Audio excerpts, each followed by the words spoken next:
Thousands and thousands of years ago, during the Stone Age, our ingenious ancestors figured out how to turn grain into flour. The process of taking dried grain and pulverizing it in between two stones by hand was practiced worldwide for centuries. Throughout time, different practices for milling flour took hold. There was the cone mill, the water mill, the windmill. Then the industrial age came and revolutionized flour milling, making this worldwide staple available to feed the masses. I'm Charity Nebbe. On this episode of Iowa Ingredient, we'll go to Panora, Iowa to visit Early Morning Harvest, a family-owned flour mill. And Central Iowa Chef Dean Luttrell gives us a taste of his Italian heritage as he shows off the flexibility of flour. All that and more coming up next on Iowa Ingredient.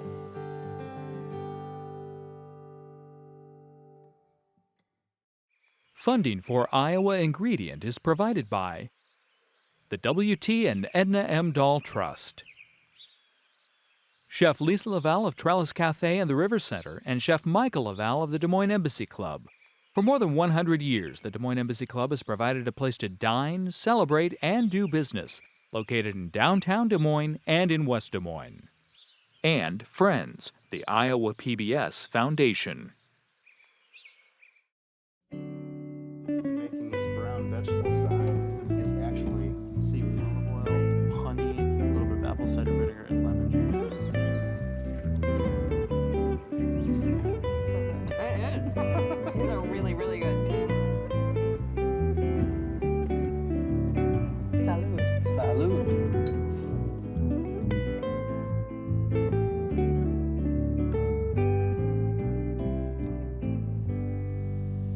Wheat is the grain we use to produce most of the flour we consume. We can use it to make all-purpose or general flour, but we can also adjust the gluten content and the grind to create pastry flour, cake flour, and other different types of flour. But you can also use other grains to make flour: oats, rye, barley, rice, buckwheat, pretty much any kind of grain you can think of. Nuts, too. Flour is an essential part of billions of people's daily diets worldwide. Think of the croissants in France, the pasta in Italy, the tortillas in Mexico, the noodles in China, the breads in India. They're all flour-based. From humble daily dishes to fancy pastry, flour is an essential staple almost everywhere.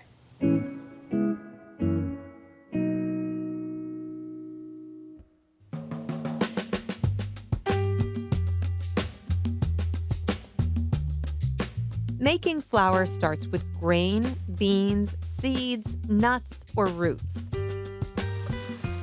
The grist, or unprocessed material, is then ground into a fine powder, painstakingly by hand or by using a mill. Industrial wheat mills produce 1 million bushels of flour a day in the United States. Refined flour is made by first removing the bran and the germ from the wheat berry. Whole grain flour is made using the whole seed and can be done on a much smaller scale. We're going to make a whole wheat pastry flour.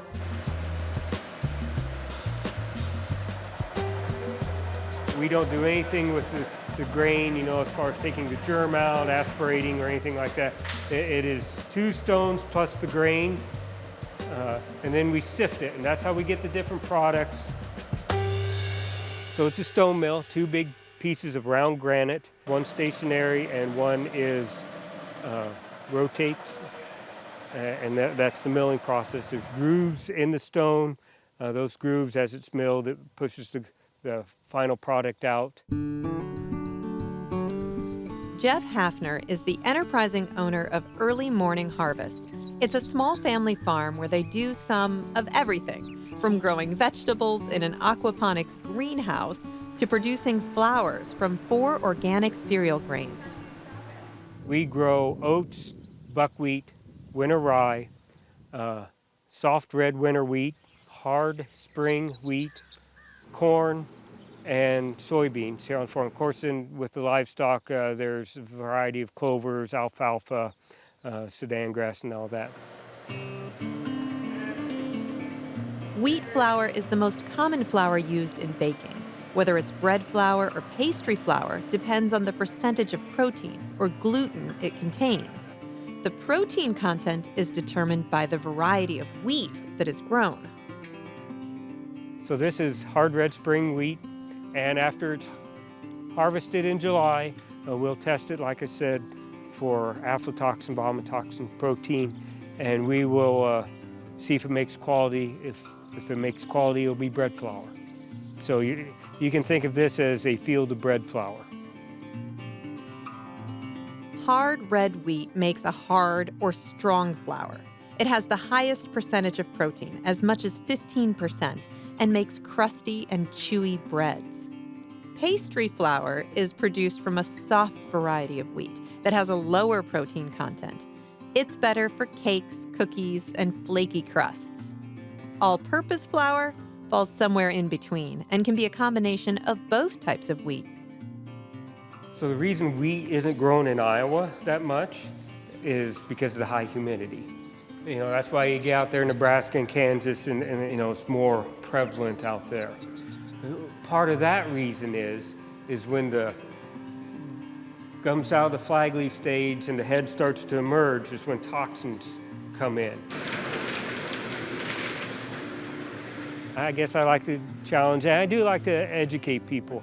We offer tours, not only to individuals but to groups, and education's a part. You know, they can see where the flour comes from, and they can hopefully understand a little more.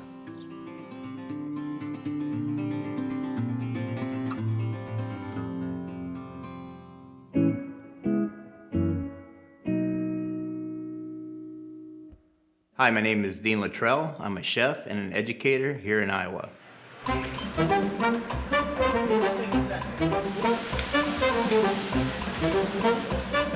I kind of have a varied background. All right, what are we looking for with chicken, first thing?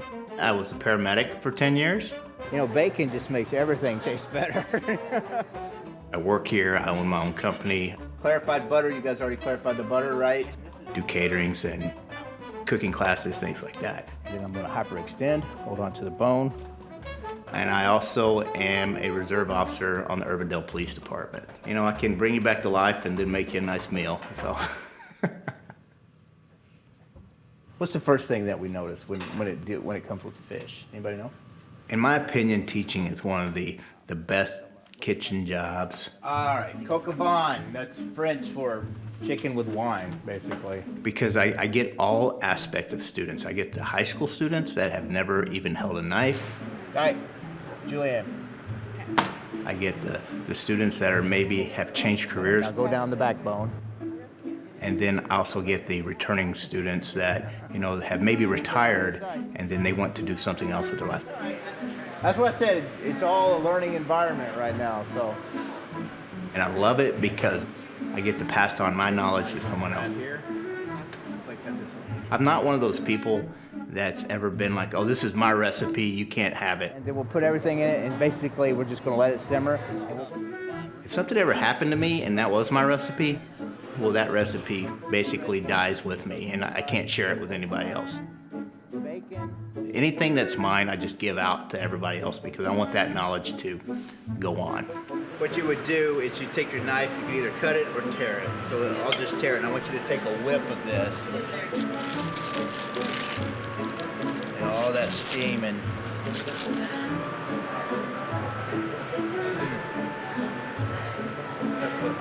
I love teaching. That's probably one of my favorite things that I do. So. dorsal fin backbone.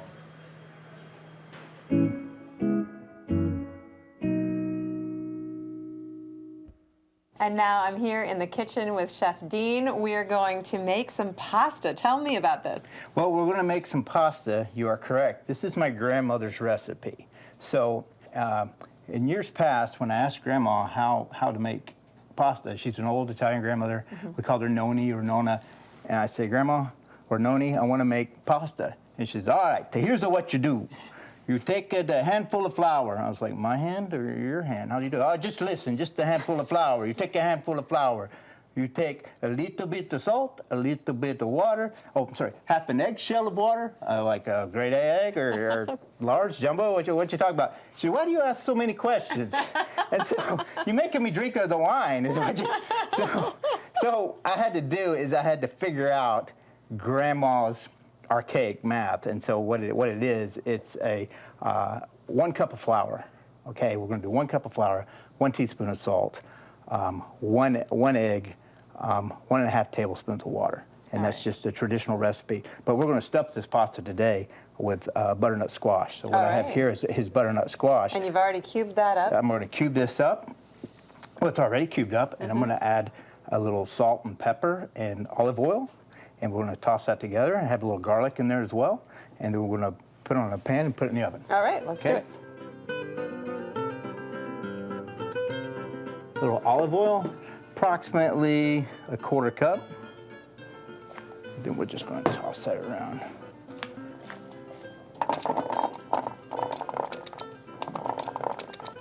And that's ready to go in the oven Ready then? to How go in the long and how hot? We're going to put it on 350 degrees for 30 minutes. All right. Okay.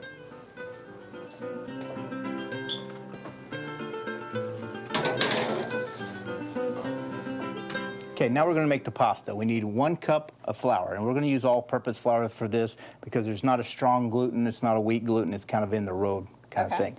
1 cup of all-purpose flour, 1 egg,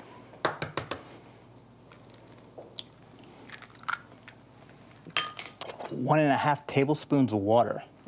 So we'll take this, 1 tablespoon. 1/2 tablespoon. Oops, that's not a half. That's a 1/2 tablespoon. And about 1 tablespoon of salt. Okay, this is when we get our hands dirty. Awesome. And we need to make sure this pasta, the dough, is the right consistency. If it's not the right consistency, if it's too sticky, it won't go through the machine. If it's too floury, we'll struggle. So. And that's something you just kind of have to learn by doing, right? Yeah. We're going to roll it out first before we put it in this pasta machine, okay? But I want to feel it to make sure that it's right.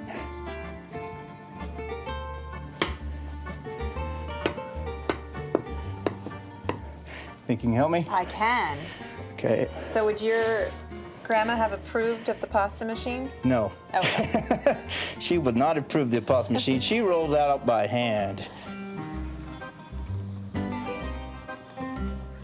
Fold this and run it through again. It's very important when we run we run the seam side through first. Okay. If we don't run the seam side through first, it'll bunch up. Okay? All right, If we and the run same thickness? Same thickness for now until we get the consistency that we're looking for. Perfect, that's beautiful pasta. Just push that button and turn that to 2. So it's getting thinner. Thinner, Every time yes. I turn The on, bigger right? the number, the thinner it's getting. All right, we finished our second sheet of pasta. They look wonderful. Now what do we do? Well, what we're going to do, we're going to egg wash this pasta here. All right, so we've just beat up 1 egg. Get right? 1 egg, a little bit of water, okay? We're going to egg wash it so it works as a glue when the 2 pastas come together. And we're going to put our squash here, and then we're going to cut them out with our ravioli cutters. And this is the squash that we roasted and then we pureed it. Yes, and we added a little Parmesan cheese to it as well. Nice. Okay, 1 there. Okay, we're going to put that one there on top of that one. And I just want to make sure that it gets sealed down. And so we'll just push.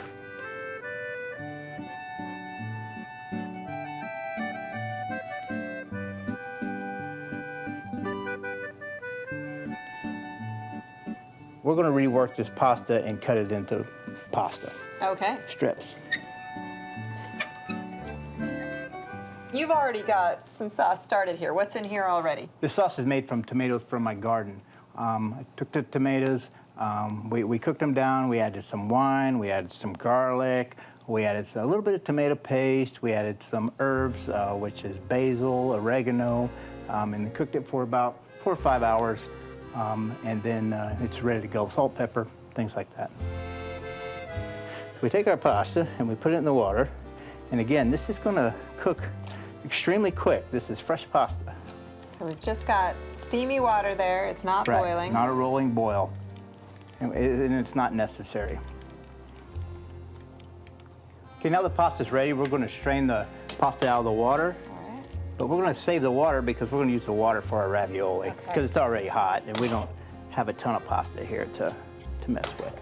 But it's real important once we get the pasta out of the water that we have to hit it with a little bit of olive oil So it doesn't all stick together. so it doesn't all stick together. You know, back in the olden days, you know how you knew your pasta was done? Threw it up Stick to against the the wall, wall, right, right. We don't do that anymore. Really, no one? No one. All right, so that's ready to go. Now we're ready to cook our raviolis. Okay. We'll just put those in here. We'll just drop them in the water. All Again, right, we don't want our water to be a rolling boil. Because that'll break them up, right? We don't want to break them up. Right, exactly. So those are sitting there nice. And occasionally they'll float, but we'll just push them down a little bit. So All right. give those a few minutes. As these raviolis cook, we're going to finish our sauce. All right. I have a secret ingredient with my sauce, and my secret ingredient is heavy cream. I do about 25% heavy cream to 75% sauce. But I want to make sure this cream is warm before I mix it into my sauce because I don't want it to break or curdle or anything like that. All right. So we're just warming that up a little Just bit. warming that up just a pinch. All right. So I'm going to pour the cream into the sauce, and then I'm going to whisk the sauce as I pour. Okay.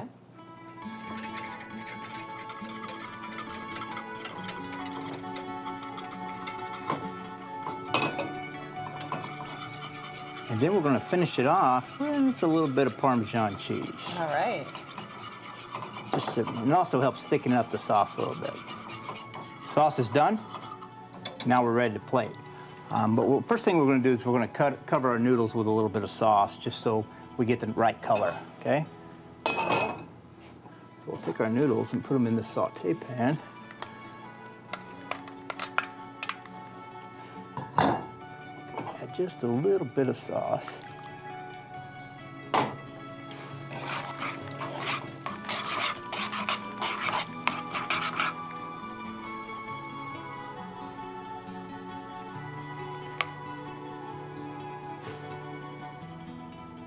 A little bit of basil. Let's try some. Right.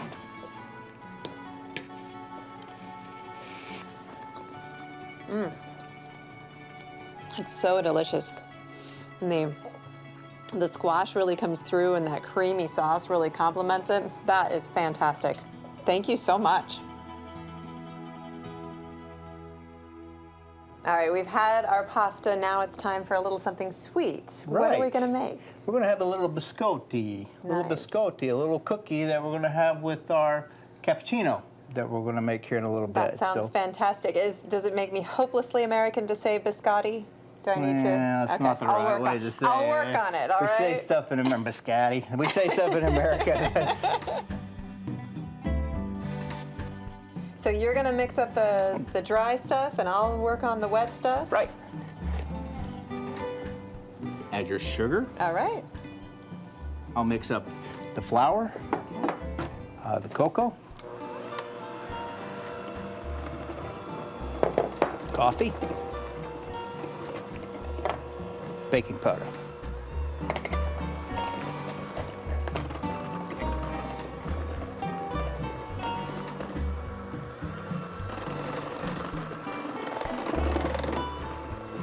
Okay, and you can add the butter and the vanilla whenever you're ready.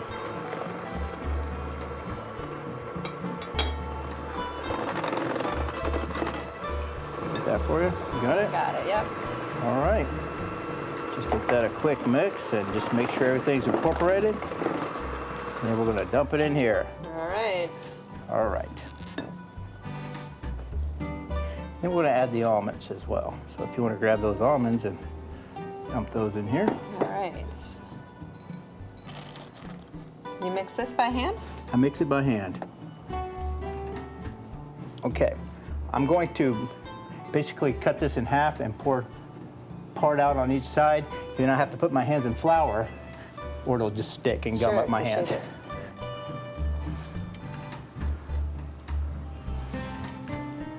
This is ready to go into the oven. All right, for how long and how hot? We're gonna put it in at 350 for about 25 minutes. All right.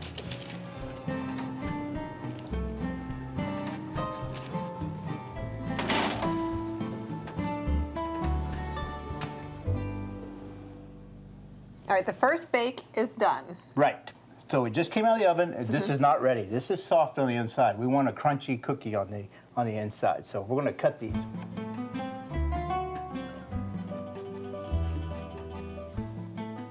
All right, so they're all sliced up, and now it's time for the second bake. Right, and we'll put this back in the oven 10, 15 minutes. We'll fill and see if there's a little give, and if there's a little give, then we'll leave them in the oven for 5 more minutes. All right, Okay? and still 350 degrees?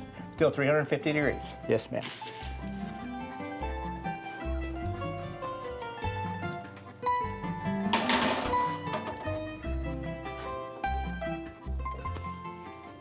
The biscotti are out of the oven. We've let them cool, and they're nice and crisp. That's important, right? Right, yep. We want them nice and crunchy. We're gonna hit them with a little bit of powdered sugar. All right.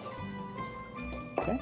And they're perfect with a hot beverage because they just soak up. Right, like a sponge. Yeah. They just soak up that hot All coffee. right. So which one do you want? Oh, goodness, I think I'll pick this one. And I'll take this one. All right. Wonderful. Salud. Salud.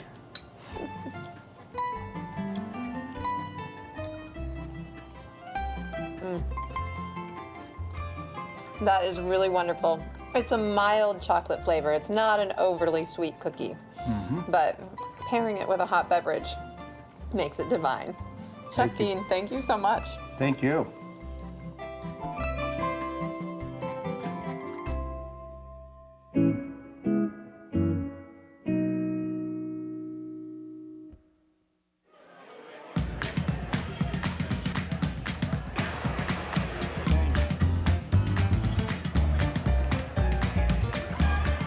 Have you ever watched a culinary competition on television and wished you could taste the food? At Top Chef downtown Iowa City, you'll find no backstabbing, no drama. How's it going? Just friendly competition and delicious food. Come to Grape Deluxe. It's the best. We are at the Graduate Iowa City, and there's a lot. So there's a lot of delicious bites, I would say. There's beverages to taste, and there's a lot of desserts. There's about 500 people attending this event, and they'll be wandering around sampling different dishes, drinks, and desserts from 29 different restaurants and bars in Iowa City. Foodies who live to taste all the latest delights that the restaurant scene has to offer can try it all here in one place. Buttering my buns as fast as I can. We've got little Mo Burger sliders, cheddar cheese, a pepper aioli, avocado puree, and then some bacon jam. Really the star of the burger. Chefs and sous chefs are working hard to impress the crowd and the judges with their culinary expertise. We're looking for flavor. We're looking for delicious food. A lot of the competitors here, the dishes that they're preparing, they've made them over and over and over again, so they should be pretty good. A panel of 7 judges will be choosing their favorite items in each of 3 categories: entree, dessert, and mixology. Competitors can also win the People's Choice Awards, which are selected by a popular vote. I had the short ribs with the squash, and it was very tasty. I'm gonna try all of them, maybe. I don't know yet. I think I know for the drink, it's the mojito. But I don't know about for the food yet. We are making a chocolate cup with bourbon, fudge, bacon, and a creme brulee banana. It's really good. Are we gonna survive the day? I don't know if I'll have enough room in my stomach. This is stop number 2, and I don't know if we'll be able to get I don't know, we'll see. We're gonna give it our best shot. The mixology competition was where the people and the judges completely parted ways in their opinions.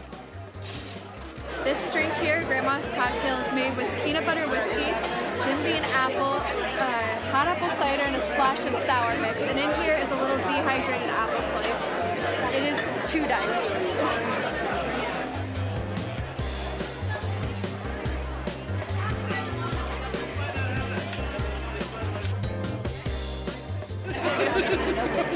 Oh God, it's so good.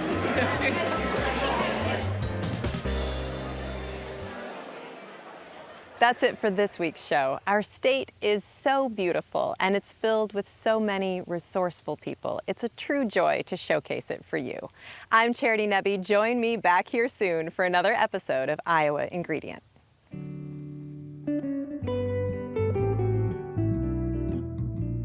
Keep in mind that circumstances are always changing, so please take a moment to check ahead if you're planning to visit a restaurant, farm, or event featured on the show.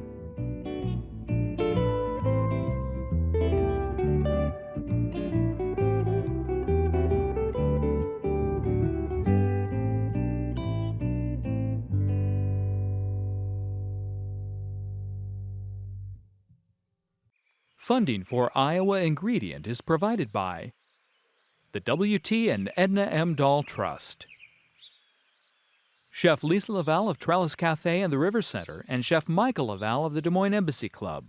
For more than 100 years, the Des Moines Embassy Club has provided a place to dine, celebrate, and do business, located in downtown Des Moines and in West Des Moines.